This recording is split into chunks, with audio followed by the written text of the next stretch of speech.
Home Depot paint mixers of Reddit. What is the weirdest thing you've had to color match? I worked at a store called Cloverdale Paint. I matched Sharpies, microscopic flecks of paint people scraped off their walls, a woman's steel underwear, and more. Maybe the weirdest one was matching a guy's girlfriend's iris color. He wanted to paint something the color of her eyes, so he brought in a close-up photo of her. It was difficult because an iris isn't just one solid color, but it was fun and he left happy with this kind of smoky blue. My wife worked at Lowe's and had a lady come in asking for the color of the sky. My wife told her to look at the samples and pick a color and she'd mix it up. The lady said, "No, I want the actual color of the sky," like she wanted her wall to look like the inside of a Vegas casino. My wife, seeing this lady is going to be a problem, asks her, "What time of day do you want? If it's nighttime, I've got black." Now the lady is getting upset that she can't just buy one can of paint to make her wall look exactly like the sky. My wife finished the conversation with, "Bring in a sample and I'll see what I can do." Lady then proceeded to ask for the manager. It was an Ace Hardware, but I knew how to do paint mixing. A guy came in and wanted a color match. I walked him over to the mixing counter and he handed me a broken off piece of wood. One of the paint stirrers you get anywhere, with a splash around the broken edge just after the handle. Some purpley lavender color. I'm just on autopilot and ask, "Okay, this color?" He stares for 2 full seconds, not at me, at the wood, and says yeah, in a heavy tone, like it was the color of his dead wife's eyes or something. We stood in silence as I did the scan, mixed the pigments, and watched the shaker machine. Don't work with paint at all, but one day I got home and parked next to me was a light green Thunderbird. I said to my wife at the time, "That color looks like it came off an Avon bottle." Skin so soft, to be specific. About a month later the car was back and I noticed a license plate on the front with the web address. So I looked up the site and emailed the owner. Turns out he was visiting the guy downstairs from me. They were in a band together.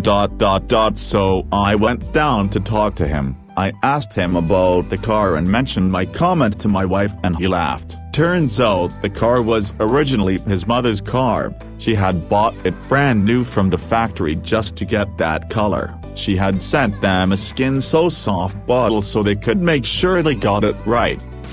Lowe's paint counter lady here. Woman brought in a bowl that had been repaired with the Kitsunge method. Gold epoxy in a black and gray stone bowl. She holds it out to me like an otter showing its baby to the zookeeper. "Can you match both these colors, please?" She was so nice, and it turns out that she was designing her bedroom based off this bowl, and even had a matching urn for when she eventually dies, which was so fucking shocking. I have my urn on the mantle and the way the light hits it is so pretty.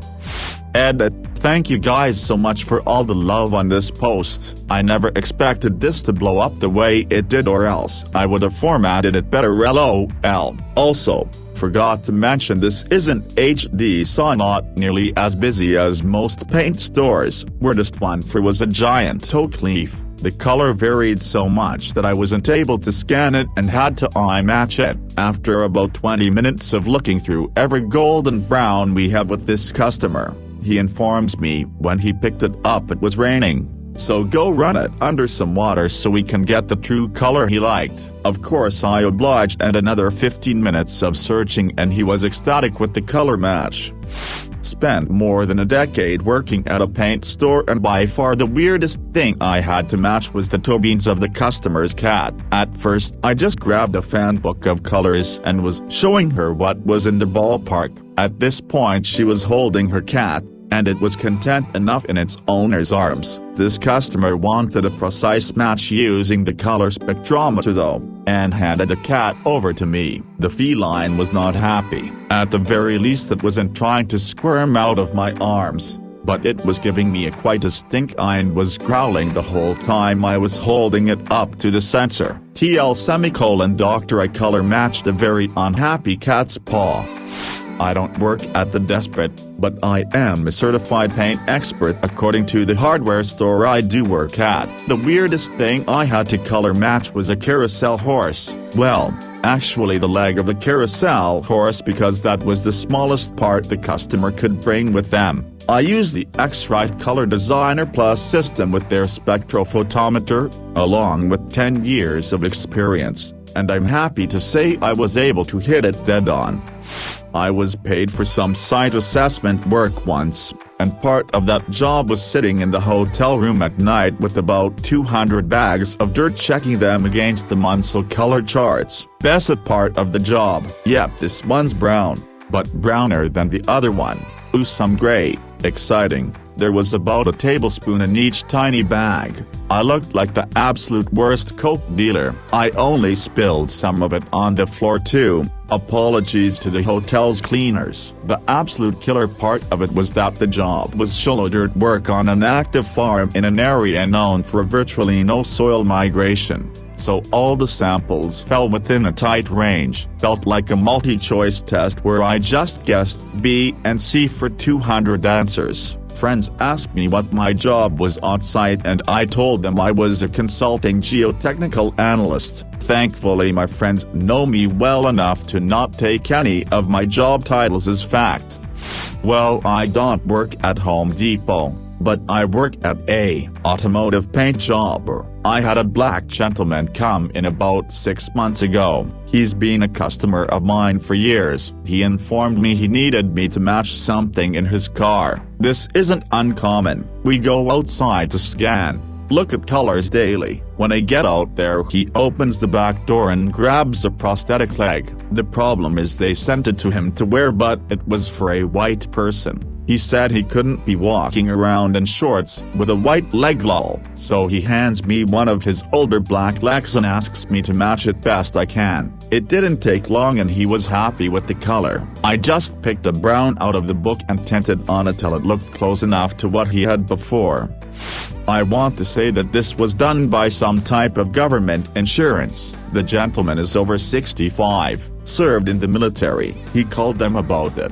They told him it would be months before they could get him a new one the correct color, so that's why he just decided to paint it himself. I had never asked him how he lost it. I had assumed it happened while in the military. Come to find out, my coworker had asked him previously. He didn't lose it serving. He told him he lost it chasing girls back in his younger years, something about trying to impress one on a motorcycle. Oh. Now that's long ago. I used to be very good at manually matching colors. No machines in those days. There was the standard bits of paper and cloth. One day someone walks in covered in dried paint, and asks me to match the color on their arm. Someone has spilled the paint all over him and they needed more, but had lost the color identification code somehow. He stood around patiently for an hour until I sorted out an exact match.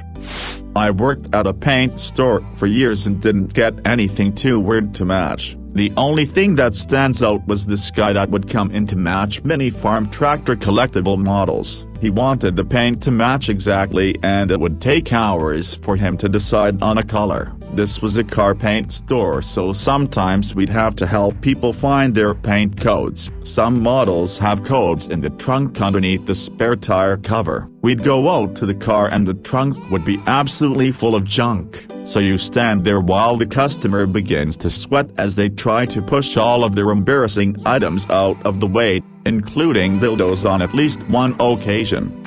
I recently spent an hour at Home Depot trying to match color swatches to my best friend's hoodie because it's the most gorgeous green I've ever seen. Has a real woodsy feel and it was just exactly what I wanted. It was hard because it's a kind of heather green, different shaded threads blended together, but we got pretty close and my room looks amazing. So I can understand that one. If you find something that's exactly the right color, even if it's a pair of shoes or a hoodie.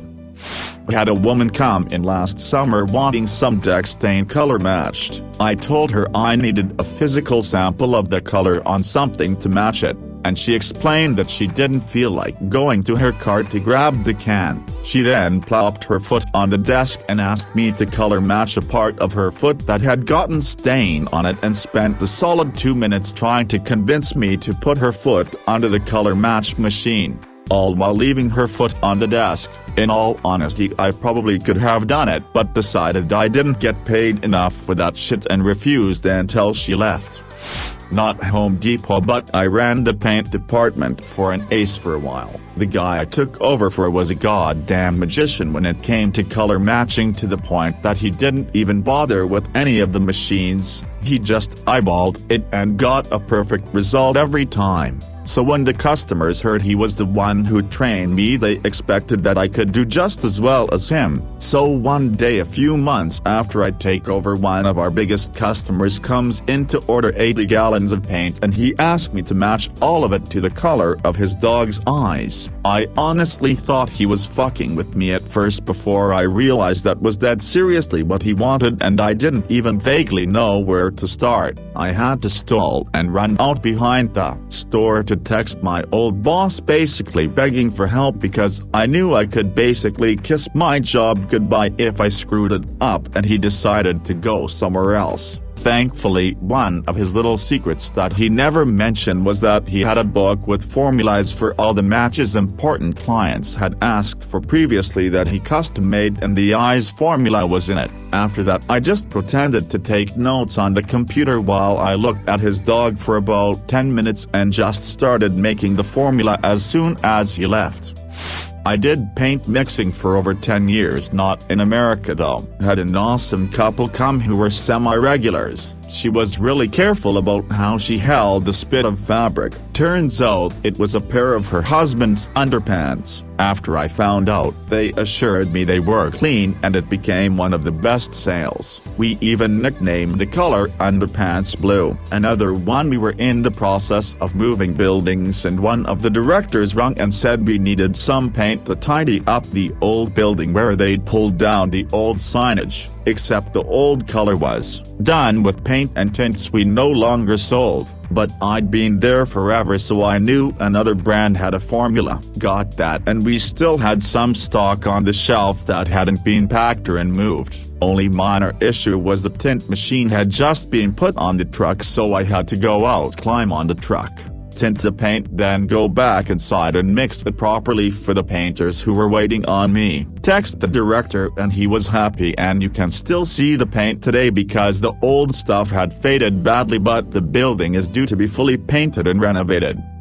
Not Home Depot. A couple came in looking for a color to paint a trailer on their property. They brought in an old banana. Apparently the trailer was from an unwelcome transient who was littering on their property and trespassing. The cops didn't remove the trailer but sent the transients out of town on another charge. I used the spectrometer and got the brightest yellow from that banana I could get. Naturally, I hear this story as I'm mixing and shaking the 3 gallons they wanted. I guess it worked, since they said the trailer was gone when its hosts returned.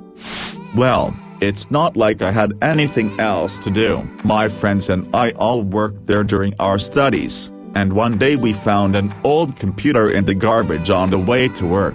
So we brought it in and automated some of the job, then used that extra time to automate lots more stuff. It was a small store, and a surprising amount of the job was looking up information and recipes in physical books. Upper management eventually found out. They were alarmed, then annoyed, then confused, then, to their credit, decided to leave it be. We had done a really good job. Boredom is a strong motivator, and by then several other stores depended on us for various things, so I had tons of time to help customers, and nothing better to do. I got really good at matching colors. I had even built a sort of spectrophotometry application out of a scanner, again from the garbage, a few scrap parts from a Nintendo, and some Python script. It wasn't great, but it could reliably tell you which color you had bought given a tiny sample, if it was one of the 2,000 or so in the current set. I used it when people knew they bought paint recently, but lost all the papers with the color recipe in it. It was somewhat faster and more reliable than looking through them all. In hindsight, I made tons of pretty awful mistakes in the algorithm. It was ON when it should have been no log N, and I used RGB color space when I should have used sync. I did manage to implement a non-Euclidean geometry for colored distance, which was a good choice, but it would have worked better in 4 dimensions of sync instead of the 3A of RGB. Bit of a shame. It could have worked much better than it did. To this day, that was the best job I ever had. I own a company now, research and prototyping, and I can't even make my own job that much fun. It's a tie between the large jar of ghee, clarified butter, and someone's skin. I got both of those within a week of each other. The skin thing was because a woman came in looking for a paint color that would match her skin, so I thought, fuck it, let's match her arm and see what happens. She loved it so much she ordered it for her whole house. I named that color Susan's arm. Edit, I forgot a couple of other weird ones. Scotch masking tape blue, was really happy with how that one turned out. Multiple ottomans, a reading chair, dog fur, an egg, a painter's shirt and a painter's jeans. Whenever people ask me this question, I'll respond with "let me tell you about the skinned woman," which is probably the worst out of context sentence you could hear out of a Home Depot employee. It wasn't a color match exactly, we just had to mix a very bright pink. It was afterward that the mom of this little girl pulled out a container of glitter and said, "Will this be able to be mixed in with it too?" So we ended up just kind of saying fuck it and mixing a big container of glitter into a gallon of paint. I'm not sure if it ever worked. Kind of doubt it did, but the little girl was super excited about her glitter paint. Tostitos spinach dip. It was odd enough and with a good reward that I haven't forgotten it. A long time ago I worked for one of Home Depot's competitors and someone came in to ask if I'd be able to match the spinach dip that Tostitos was about to roll out. He wanted undercooked, perfectly cooked, and overcooked matched so that they could paint the inside of jars to show the manufacturing teams what each looked like as it all was made. The guy showed me a jar of the dip and we talked about how he'd have to remove all the spinach and red stuff, bell peppers, tomatoes, chunks and have just the actual dip. He left but came in a few days later with just the dip smeared and dried on some little cards or something. Then I spent a couple of hours working with him to get the colors right. In the end he was happy. A day after that he came in just to bring me a couple of bags full of Lay's, Tostitos' parent company, and Tostitos with multiple jars of dips, including the not yet released spinach dip. He told me to share it all, but I was in my mid-20s working full-time and trying to finish my second college run at the time, so that free food was a godsend. I put those bags in my car instead of the break room and took it all home. Edit, thanks for the awards, kind Redditors. I don't post, comment often, and these are the first awards I've been given. Frito-Lay always comes to the career fairs at my university. They always have a whole arch-shaped cardboard booth full of chips and dips. So what you do is wait until the last hour of career fair, cause no one wants to be carrying chips around when they want to look professional, and whatever they have left they start asking people to please take it because they don't want to bring it back to wherever they came from. I've gotten a few party-sized bags of chips that way. Looking forward to seeing them again once COVID is over. Not Home Depot, but had someone bring a chocolate milkshake into our store wanting paint matched to it. My other favorite story is a couple who bought Ben Hogan's house in Westover Hills in Fort Worth. They brought in a sample of something that was oil-based paint and had nicotine stains. We tried to explain to them that it used to be white or off-white, but the yellowing of the paint and the nicotine had turned it to this snot yellow color. They didn't care. They wanted the color Ben Hogan had been living with, just freshened up. Edit, Ben Hogan, old school golf legend from Fort Worth, TX.